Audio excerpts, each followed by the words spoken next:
Hello, నేను miss రావు. AB Venkateswararao మాజీ intelligence chief. అందరికీ ఆయన పేరు గుర్తుండే ఉంటుంది. జగన్మోహన్ రెడ్డి 5 ఏళ్ల పాటు ఆయన్ని వెంటాడాడు. ఐపీఎస్ అధికారి అయ్యుండి ఆయన తిరిగి విధుల్లోకి జాయిన్ కాకుండా చేయగలిగాడు జగన్మోహన్ రెడ్డి. కానీ న్యాయ పోరాటం చేశాడు ఏబి వెంకటేశ్వరరావు. జగన్మోహన్ రెడ్డి మీద 2 సార్లు గెలిచాడు. ఒకసారి గెలిచి విధుల్లోకి జాయిన్ అయిన తర్వాత కరెక్ట్గా 1 వీక్ తిరగకముందే మళ్ళా ఆయన్ని సస్పెండ్ చేశారు. అప్పటి నుంచి ఇటీవల రిజల్ట్ రావడానికి ముందు వరకు కూడా ఆయన సస్పెన్షన్లోనే ఉన్నారు. పదవీ విరమణ మే 31వ తారీఖున చేరే రోజు ఆయన్ని విధుల్లోకి అనివార్యంగా తీసుకోవాల్సి వచ్చింది, క్యాట్ ఇచ్చినటువంటి ఉత్తర్వుల ప్రకారం. అది కూడా రకరకాల మెలికలు తిప్పుతూ ఆ రోజు చీఫ్ సెక్రటరీగా ఉన్నటువంటి జవహర్ రెడ్డి అలాగే ఎన్నికల కమిషన్ మధ్య ఒక గేమే నడిచింది. మొత్తం మీద ఎట్టకేలకు ఆయన పదవీ విరమణ చేసే రోజు ఆయనకి విధుల్లో చేరే అవకాశం లభించింది. ఆ తర్వాత పదవీ విరమణ చేశారు. ఇది ఎందుకు చెప్తున్నానంటే, నేను సేమ్ ఏబి వెంకటేశ్వరరావు ఏ విధంగా అయితే శిక్షింపబడ్డారో జగన్మోహన్ రెడ్డి రూపంలో, అదే తరహాలో చంద్రబాబు నాయుడు జగన్ భక్తులుగా జగన్ సేవకులుగా పనిచేసినటువంటి ఐపీఎస్ని ఐఏఎస్ని శిక్షించలేరా చంద్రబాబు నాయుడు? ఎందుకు ఆ దిశగా లేకపోతున్నారు? ధైర్యం చేయలేకపోతున్నాడా చంద్రబాబు నాయుడు? సహజంగా చంద్రబాబు నాయుడు ఉన్నటువంటి ఒక అభిప్రాయం ఏంటంటే, ఆయన ఏమీ చెయ్యరు, క్షమించేటువంటి గుణం ఎక్కువ, కాబట్టి ఆయన విషయంలో ఎలాగైనా ఉండొచ్చు, జగన్మోహన్ రెడ్డి విషయంలో అలా ఉండటానికి లేదు అనేది అధికార వర్గాల్లో, ప్రత్యేకించి ఉన్నతాధికారుల్లో, ఐఏఎస్ ఐపీఎస్ల్లో చాలా బలంగా ఉంది. జగన్మోహన్ రెడ్డికి వన్ సైడ్ ఇంట్లో మనుషుల్లాగా, అలాగే వాళ్ళ దొడ్లలో మనుషుల్లాగా, కొంతమంది అయితే పాలేరుల మాదిరిగా ఆయనకి వంతపడారు. అదే తరహాలో ఇప్పుడు చంద్రబాబు నాయుడికి పాడతారంటే ఎట్టి పరిస్థితుల్లో ఐఏఎస్లు ఐపీఎస్లు చంద్రబాబు నాయుడికి గతంలో జగన్మోహన్ రెడ్డికి చేసినట్టు చేసేటువంటి అవకాశాలు లేవు. చంద్రబాబు నాయుడు గతంలో 3 సార్లు ముఖ్యమంత్రి అయ్యారు, ఇప్పుడు 4వ ముఖ్యమంత్రి అయ్యారు. అప్పుడు ఐఏఎస్లు ఐపీఎస్లు చెలరేగిపోయారు, అవసరానికి మించినటువంటి స్వేచ్ఛను అనుభవించారు. అదే స్వేచ్ఛను ఇప్పుడు చంద్రబాబు నాయుడు నుంచి కోరుకోవడం అనేది సహజం. ఇప్పుడు చంద్రబాబు నాయుడు అలాంటి స్వేచ్ఛ ఇవ్వకపోయినా వాళ్ళే తీసుకుంటారు. ఏదో ఒక స్టేజ్లో చంద్రబాబు నాయుడిని కన్విన్స్ చేసి ఖచ్చితంగా పూర్వపు స్వేచ్ఛను ఐఏఎస్లు ఐపీఎస్లు తీసుకునేటువంటి అవకాశాలు లేకపోలేదు. అందుకే ఇప్పుడు చంద్రబాబు నాయుడు 19 మంది ఐపీఎస్ని ఐఏఎస్ని బదిలీ చేశారు. చేసినటువంటి క్రమంలో 4గురిని జీఏడీలో వేశారు. జీఏడీకి రిపోర్ట్ చేయమని చెప్పారు. ఆ 4గురిని చంద్రబాబు నాయుడు ఏం చేస్తారు? కొన్ని రోజుల పాటు జీఏడీలో ఉంచి మళ్ళా విధుల్లోకి తీసుకునేటువంటి అవకాశం కూడా లేకపోలేదు అనేది సచివాలయ వర్గాల్లో ఉన్నటువంటి టాక్. జగన్మోహన్ రెడ్డి మాదిరిగా ఏబి వెంకటేశ్వరరావుని ఏ విధంగా అయితే జగన్మోహన్ రెడ్డి వెంటాడారో ఆ తరహాలో చంద్రబాబు నాయుడు చెయ్యరు అనేది ఆయన మీద ఉన్నటువంటి ఒక అభిప్రాయం. అయితే ఇప్పుడు తెలుగుదేశం పార్టీకి సంబంధించినటువంటి వాళ్ళు కానీ, లేదా తెలుగుదేశం పార్టీ సానుభూతి పనులు కానీ, ఏబి వెంకటేశ్వరరావుకి జరిగినటువంటి అన్యాయాన్ని దగ్గర నుంచి ఫాలో అవుతున్నటువంటి వాళ్ళు కానీ, ఎందుకు ఏబి వెంకటేశ్వరరావు మాదిరిగా ఇప్పుడు జగన్ భక్తులను శిక్షించలేకపోతున్నాడు చంద్రబాబు నాయుడు? ఖచ్చితంగా వాళ్ళని శిక్షించాల్సిందే, వాళ్ళని కూడా సస్పెండ్ చేయొచ్చు కదా అనేటువంటి ఒక అభిప్రాయాన్ని వ్యక్తం చేస్తున్నారు. ఏబి వెంకటేశ్వరరావు విషయంలో నిరాధారమైనటువంటి ఆరోపణలతోటి సస్పెన్షన్ వేటు వేశారు. కోర్టులో నిరూపించలేకపోయారు ఆ రోజు ఉన్నటువంటి జగన్మోహన్ రెడ్డి ప్రభుత్వం. అయినప్పటికీ కూడా 5 సంవత్సరాల పాటు ఒక సీనియర్ ఐపీఎస్ అధికారిని సస్పెన్షన్లో ఉంచారంటే అది జగన్మోహన్ రెడ్డికే చెల్లుతుంది.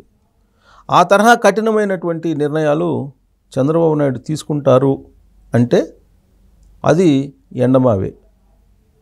సో చంద్రబాబు నాయుడు ఇప్పుడు గతంలో జగన్మోహన్ రెడ్డి అనుచరులుగా జగన్మోహన్ రెడ్డి సేవకులుగా, వైఎస్ఆర్ కాంగ్రెస్ పార్టీ కార్యకర్తలుగా వ్యవహరించినటువంటి కొందరు ఐపీఎస్ ఐఏఎస్లను ఏ విధంగా శిక్షించాలి అని క్వశ్చన్ వేసుకుంటే కనుక ఖచ్చితంగా వాళ్ళని అసలు పూర్తి స్థాయిలో సర్వీస్ నుంచి తొలగించేటువంటి ప్రయత్నం చేయాలి. కానీ చంద్రబాబు నాయుడు చట్ట ప్రకారం అన్నీ చేస్తాం, చట్ట పరిధిలో అన్నీ చేస్తాం, నిబంధనల ప్రకారం చేస్తాం అని చెప్పి చెప్తూ ఉన్నారు. సరిగ్గా అక్కడే ఆయన మెతక వైఖరి అనేది కనిపిస్తుంది. చట్ట ప్రకారం, నిబంధనల ప్రకారం ఏమీ చెయ్యలేరు అనేది నిరూపించాడు జగన్మోహన్ రెడ్డి. 2019 నుంచి ఇటీవల వరకు కూడా చట్టాన్ని అనుసరిస్తే తాము అనుకున్నది ఏమీ చేయలేము అనేది జగన్మోహన్ రెడ్డి నిరూపించారు. చంద్రబాబు నాయుడు అరెస్టుతో సహా ఆయన అనుసరించిన పద్ధతి అదే. కానీ చంద్రబాబు నాయుడు దానికి పూర్తి విరుద్ధంగా నేను చట్ట ప్రకారం నడుస్తాను, నిబంధనల ప్రకారం నడుస్తాను అని చెప్పి చెప్తున్నారు. సరిగ్గా ఈ పాయింట్ దగ్గరే అధికారులు లీనియస్ తీసుకుంటున్నారు. అంతేకాదు కొంతమంది చంద్రబాబు నాయుడిని కలిసి ఆ రోజు జగన్మోహన్ రెడ్డికి సేవ చేసినటువంటి వాళ్ళు కూడా ఇప్పుడు చంద్రబాబు నాయుడు కోటరీలోకి జొరబడేటువంటి ప్రయత్నం కూడా చేస్తున్నారు. కానీ ఇప్పుడు కేవలం ఒక నలుగురిని మాత్రమే జీఏడీలోకి పంపించగలిగారు.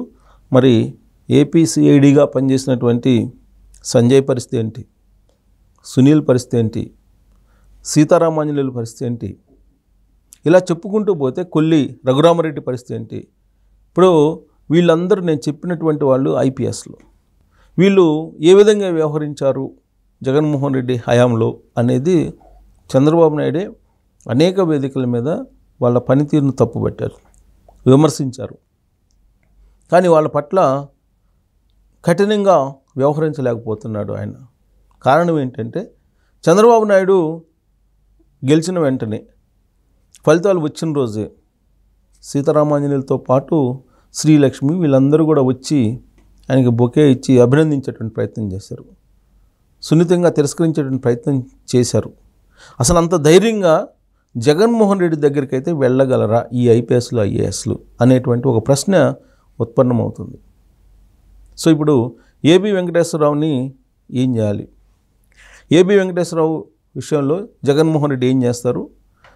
ఏబి వెంకటేశ్వరరావు ఎపిసోడ్ని ఒక మోడల్గా తీసుకొని మిగిలిన ఇప్పుడు ఎవరైతే జగన్మోహన్ రెడ్డి సేవకులుగా అప్పట్లో పనిచేశారో వాళ్ళ మీద అలాంటిది చెయ్యాలా? ఏబి వెంకటేశ్వరరావుని ఇప్పుడు సలహాదారుగా చంద్రబాబు నాయుడు నియమించుకుంటారు అని చెప్పి ఇప్పుడు సచివాలయ వర్గాల్లో టాక్ నడుస్తుంది. ఆయనతో పాటు మరో ఇద్దరు ఐపీఎస్ల పేర్లు కూడా వినిపిస్తున్నాయి. గతంలో ఒక అతను బసవతారక క్యాన్సర్ హాస్పిటల్లో పనిచేసినటువంటి రిటైర్డ్ ఐపీఎస్ అధికారి. ఆయన ఆ బసవతారక హాస్పిటల్లో ఏ లక్ష్యంతో అయితే పెట్టారో ఆ లక్ష్యాన్ని గతంలో దెబ్బతీసేటువంటి ప్రయత్నం చేశాడు ఐపీఎస్ అధికారి.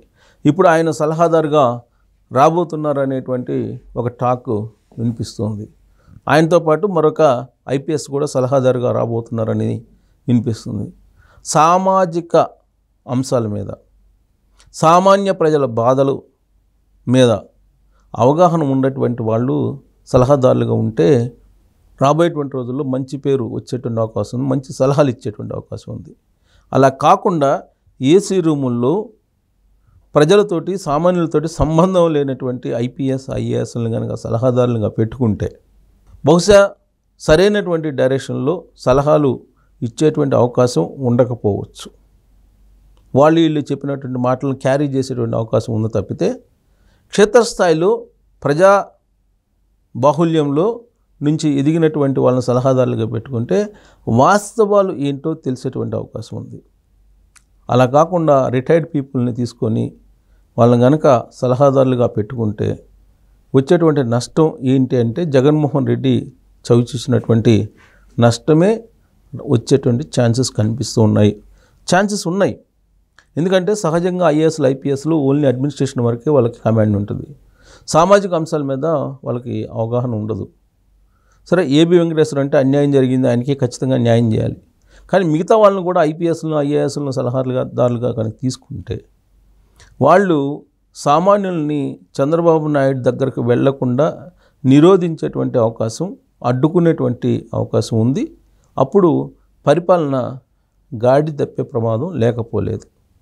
సో ఇప్పుడు ఏబి వెంకటేశ్వరరావు లాగా ఏబి వెంకటేశ్వరరావు జగన్మోహన్ రెడ్డి ఏ విధంగా గతంలో శిక్షించారో ఆ తరహాలో ఇప్పుడు కొంతమంది సివిల్ సర్వెంట్లను శిక్షించాలా, సస్పెండ్ చేయాలా, సర్వీస్ నుంచి తొలగించాలా, కేంద్ర ప్రభుత్వానికి వాళ్ళని సబ్మిట్ చేయాలా, ఏం చేస్తే సివిల్ సర్వెంట్లు సక్రమంగా ఉంటారో, ఆ వ్యవస్థ సక్రమంగా ఉంటుంది అనే దాని మీద కామెంట్ రూపంలో మీ అభిప్రాయాలను తెలియజేయచ్చు.